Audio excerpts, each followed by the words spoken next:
I used to believe loyalty was the purest form of love. If you stayed, if you defended, if you sacrificed quietly without keeping score, that's what family meant, right? You show up no matter what. You protect their reputation. You swallow your pride. You choose them again and again, even when it costs you.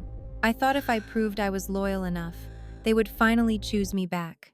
Growing up, I was the dependable one, the calm one, the one who didn't argue. If there was tension in the room, I absorbed it. If someone needed help, I offered before being asked. If a mistake had to be covered, I stayed silent. I told myself that's what strong people do. That's what loving daughters do. And every time I swallowed something that hurt me, I felt strangely proud. I believed I was building credit. Credit for love. When relatives criticized my parents, I defended them. When my siblings messed up, I stepped in and smoothed things over. When decisions were made that left me sidelined, I didn't protest. I convinced myself it was maturity. That being loyal meant not making everything about myself. But loyalty, when given without boundaries, doesn't earn respect. It creates permission. The first time I felt it shift was subtle. A small lie they expected me to repeat to extended family. It wasn't huge. It didn't ruin anyone's life. It just kept things simple, they said. I remember the pause before I agreed. A tiny voice inside me whispering that this wasn't right. But I agreed anyway. Because that's what loyal people do. After that, it became easier for them to ask, to expect, to assume. I became the safe one. The one who would never expose anything. The one who would take responsibility if something went wrong. The one who would stay even if I was the one bleeding. And slowly, something changed in the way they looked at me. It wasn't gratitude. It was certainty. Certainty that I wouldn't leave. Certainty that I wouldn't speak up. Certainty that no matter how unfair something felt, I would choose family over myself. The more loyal I was, the less careful they became with me. Plans were made without asking me. Decisions were justified with, "You understand." My time, my money, my energy always available, always assumed. If I hesitated even slightly, the guilt would come quickly. "We've done so much for you. You know how much this family has sacrificed. You're not going to turn your back on us now, are you?" Those words used to terrify me. Turning my back on them felt like betrayal. But I never stopped to ask why protecting myself was considered betrayal, while using me was considered love. The real wake-up call didn't come in one dramatic moment. It built slowly. In the way they volunteered me for things I hadn't agreed to. In the way they shared my personal struggles as proof of their own generosity. In the way my loyalty was brought up not as appreciation but as leverage. "You've always been the reasonable one. You're stronger than the others. You can handle it." At first, those words felt like praise. Then I realized they were positioning. I wasn't strong. I was convenient. The more I gave, the more they expected. And the more they expected, the less I existed outside of what I could provide. There was one night that finally cracked something open in me. A family argument had exploded over a financial issue. Voices were raised, accusations thrown, and somehow, despite not being involved, I was the one asked to fix it, to calm everyone down, to mediate, to absorb the fallout. I remember sitting there, exhausted, listening to them speak over me. And suddenly it hit me. They didn't want my loyalty. They relied on it. They counted on it. My loyalty wasn't love to them. It was insulation. As long as I stayed loyal, they never had to face consequences. As long as I defended them, no one questioned them. As long as I absorbed the tension, they stayed comfortable. And the most painful realization of all? They weren't afraid of hurting me. They were afraid of losing control over me. The moment I started hesitating before agreeing, the energy shifted. Questions turned sharper. Smiles became thinner. I wasn't praised for being loyal anymore. I was reminded of it. "You're not changing, are you? We thought you were different." Different meant obedient. Different meant silent. Different meant safe.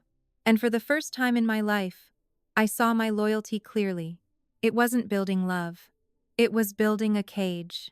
Every sacrifice I had made had quietly trained them to expect more. Every silence had taught them I wouldn't speak. Every defense had confirmed I would protect them, even at my own expense. They didn't need to force control. I handed it to them. And when that truth settled into my chest, it hurt more than any insult ever had. Because I realized something devastating. They loved my loyalty. But they never truly loved me. Not the version of me with needs. Not the version of me with boundaries. Not the version of me who might one day say, no.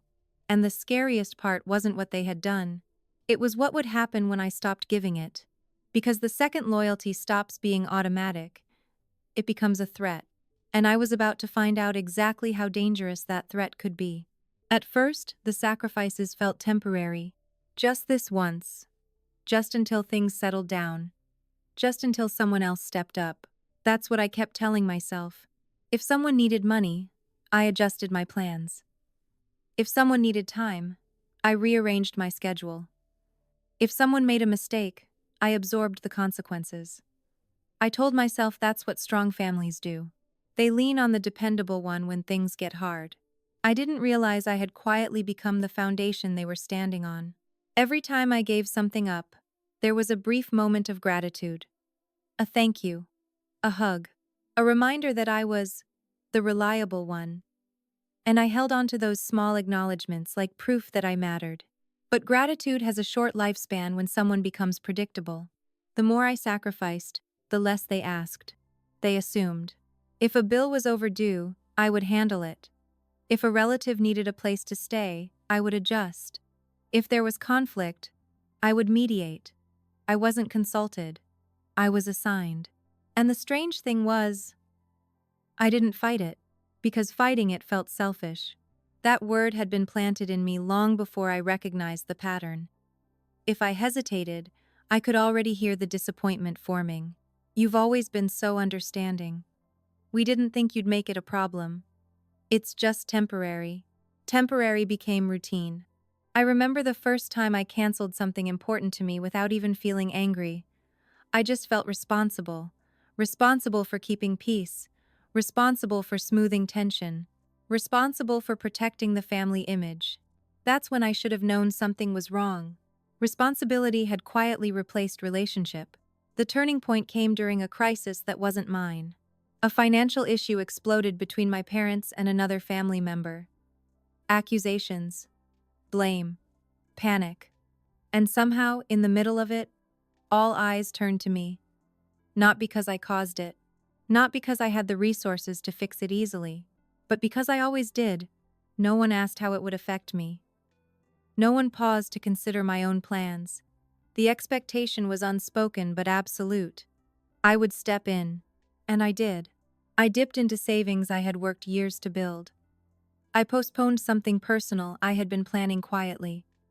I carried the stress alone because I didn't want to add to theirs. When it was over, they thanked me. But something inside me didn't feel proud this time. It felt used. That was the first night I lay awake, not feeling noble but empty. I started noticing how quickly problems found their way to me. How easily my name came up when something needed to be solved. How often phrases like, "You're the only one we can count on," were used not as appreciation, but as obligation. It wasn't that they loved me more. It was that I was useful. I began to see the pattern clearly. When someone else struggled, they were comforted. When I struggled, I was reminded how strong I was. When someone else failed, they were protected. When I hesitated, I was questioned. The more capable I appeared, the less human I was allowed to be. And then one day, during another tense family discussion, something slipped out that changed everything. One of them said, "It's okay. She'll figure it out. She always does." Not, "We'll figure it out." She will. In that moment, I stopped feeling like a daughter, or a sibling, or even a loved one. I felt like infrastructure, a solution, a safety net, something they relied on but never truly saw. That realization hurt in a way I can't fully describe. Because I had mistaken dependence for closeness. I had confused being needed with being valued. They didn't gather around me when I was overwhelmed. They didn't ask if I was tired. They didn't protect me from pressure. They applied it. And the worst part? If I stepped back, even slightly, the disappointment was immediate. You've changed. You're not as generous as you used to be. Why are you making this about you? That last one cut the deepest. Because when had it ever been about me? I thought about all the moments I had swallowed my own needs. All the times I had defended them in front of outsiders. All the times I had carried secrets, stress, and responsibility quietly. And suddenly, a terrifying thought surfaced. What if I stopped? What if I didn't fix it this time? What if I said no? The fear that rose in me wasn't about conflict. It was about identity. If I wasn't the dependable one, who was I in this family? If I wasn't the fixer, what role was left for me? That's when I understood the truth. I wasn't their equal. I was their solution. Solutions don't get prioritized. They get deployed. Solutions don't get comforted. They get expected. Solutions don't get protected. They get replaced if they stop functioning. And once I saw myself through that lens, I couldn't unsee it. The sacrifices weren't acts of love anymore. They were maintenance. Maintenance of a system that worked beautifully as long as I kept giving. But systems panic when their foundation shifts. And I was beginning to feel something unfamiliar rising inside me. Not anger, not resentment. Awareness. And awareness is dangerous. Because once you realize you're being used as the answer to everyone else's problems, you start questioning why no one ever showed up to solve yours. And I knew that the moment I stopped being their solution, they wouldn't see it as growth. They would see it as betrayal. And I wasn't prepared for how quickly love could turn into punishment once I stopped sacrificing myself to keep it alive.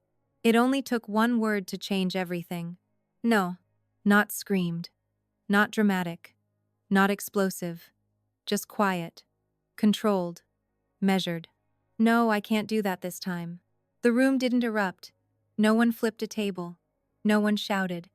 The reaction was much more subtle than that, and far more dangerous. There was a pause, the kind that feels heavier than anger. A silence so complete it almost hummed.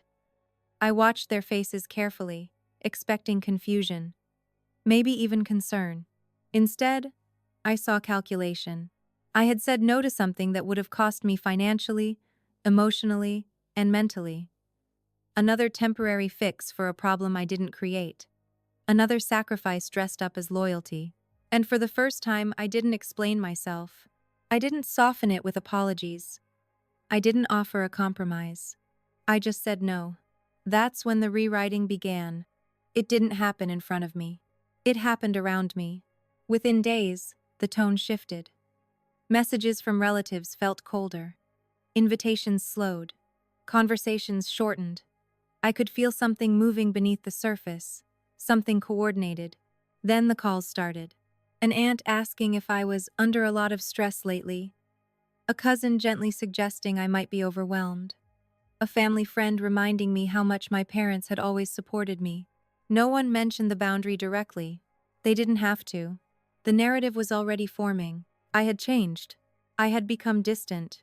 I was letting success, independence, or outside influences get to my head. And the most painful twist of all? They used my past loyalty as evidence. She used to do anything for us. She's not the same anymore. She's acting selfish. Selfish. There it was again. But this time, it hit differently. Because now I understood what they were doing. They weren't angry that I said no. They were afraid that if I could say no once, I could do it again. And again. And again. My loyalty had always been their shield. It protected them from accountability. It kept outsiders from questioning. It kept the internal balance intact. Now that shield had cracked.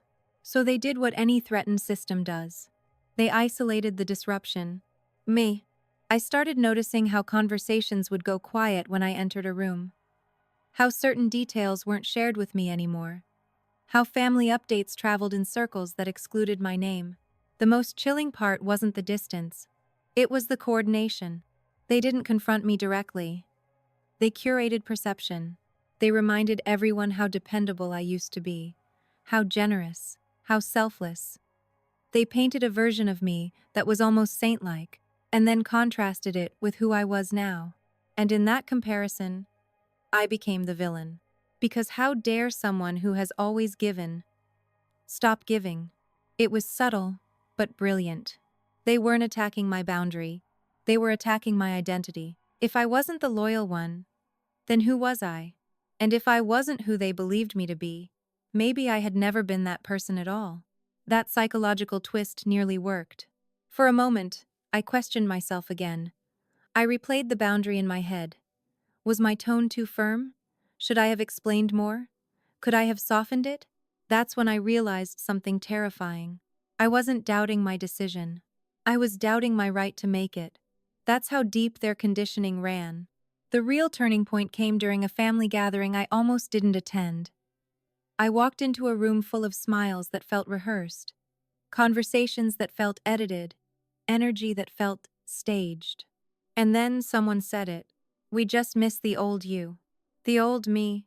The one who didn't have limits. The one who absorbed everything quietly. The one who proved love through sacrifice. They weren't mourning my change. They were mourning the loss of access. Suddenly, every past sacrifice was brought up as proof of what I used to be. They listed them casually, like achievements on a resume. The financial help, the emotional labor, the times I defended them. Each example was meant to show how far I had fallen.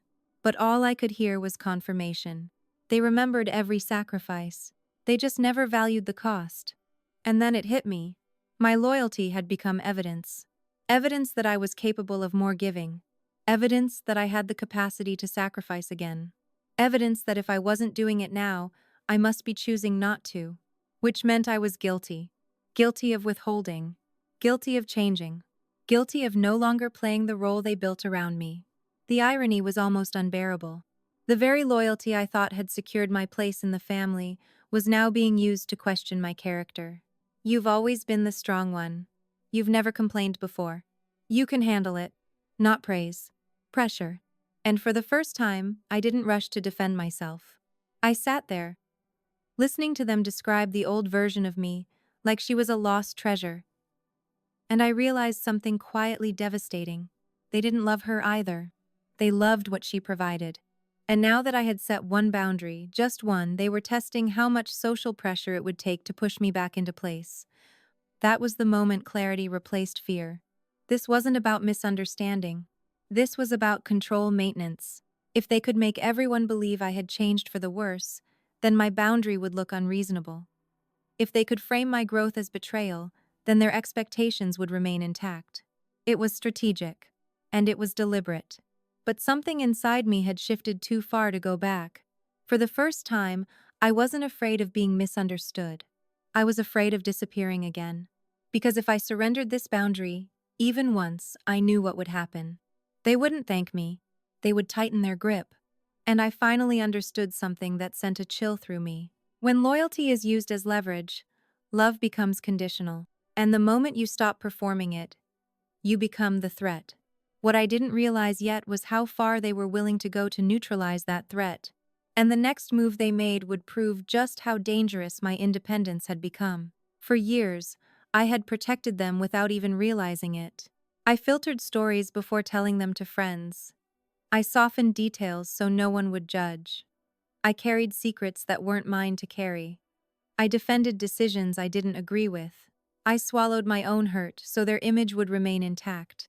Loyalty had trained me to do that. But something changed the day I realized they were no longer just expecting my silence. They were depending on it. The shift happened quietly. After months of tension, isolation, and subtle character attacks, I reached a point where staying silent felt heavier than speaking. I wasn't angry anymore. I was clear. And clarity is dangerous. The opportunity came unexpectedly during a family gathering. Someone made a casual comment about how dramatic I'd become lately. There was soft laughter, a few sympathetic nods. The narrative had settled comfortably into place. I was the one who had changed. For a split second, the old instinct kicked in. Smile, deflect, protect. But I didn't. Instead, I calmly explained why I had set my boundary. I described the pattern of expectation. the financial pressure, the emotional leverage. I didn't attack. I didn't exaggerate. I simply told the truth, and the room went still. Not shocked. Exposed. You could almost see the calculation happening behind their eyes. This wasn't supposed to happen publicly. I was supposed to keep these conversations private, manageable, containable. I had broken an unspoken rule. Family matters stay inside the family. But what they really meant was this: control stays inside the family. As I spoke, I watched something unsettling unfold. It wasn't denial. It wasn't apology. It was damage control. They didn't argue with the facts. They reframed them. You're misunderstanding. That's not how it happened. You're twisting things. I stayed calm. I repeated specifics. Dates. Events. Words that had been said. The more precise I became, the more uncomfortable they looked. And then they did something I wasn't prepared for. They cried. Not out of remorse. Out of strategy. Suddenly, I wasn't exposing a pattern, I was attacking my parents. I was humiliating them. I was being cruel. The conversation shifted from accountability to emotion so quickly it almost gave me whiplash. Relatives who had been silent now stepped in to defend them. Not because they knew the full story, but because tears are powerful. Tears rewrite context. You could have handled this privately. They don't deserve this. Why would you hurt your own family like this? Hurt. The word echoed in my mind. I wasn't the one who had been hurt for years, but that's when I understood something chilling. When you stop protecting a system, the system protects itself, and it doesn't do it gently. Within days, the retaliation began. Subtle at first. Invitations I wasn't included in. Group messages that excluded my name. Plans made without informing me. The social temperature shifted. Then it escalated. I found out they had begun sharing a different version of the story, one where I was unstable, emotional, manipulated by outside influences. They implied I was struggling mentally, that I had changed in ways that worried them. It was surgical. They weren't attacking my facts. They were attacking my credibility. And that hurt more than anything else, because I had always defended their reputation. Now they were quietly dismantling mine. I remember sitting alone one evening, phone in my hand, reading a message from a distant relative, asking if I was okay. The tone wasn't curious. It was concerned. Concern built on a narrative I didn't write, and that was the moment the last illusion shattered. I had thought that if I spoke calmly, respectfully, clearly they would eventually meet me halfway. But they weren't fighting for truth. They were fighting for control. And if control required sacrificing my image, they were willing to do it. The pain wasn't explosive. It was hollow. A deep, aching realization that I had overestimated the safety of blood ties. That loyalty I once gave freely had never been mutual. But something else happened too. For the first time, I felt free from the responsibility of protecting them.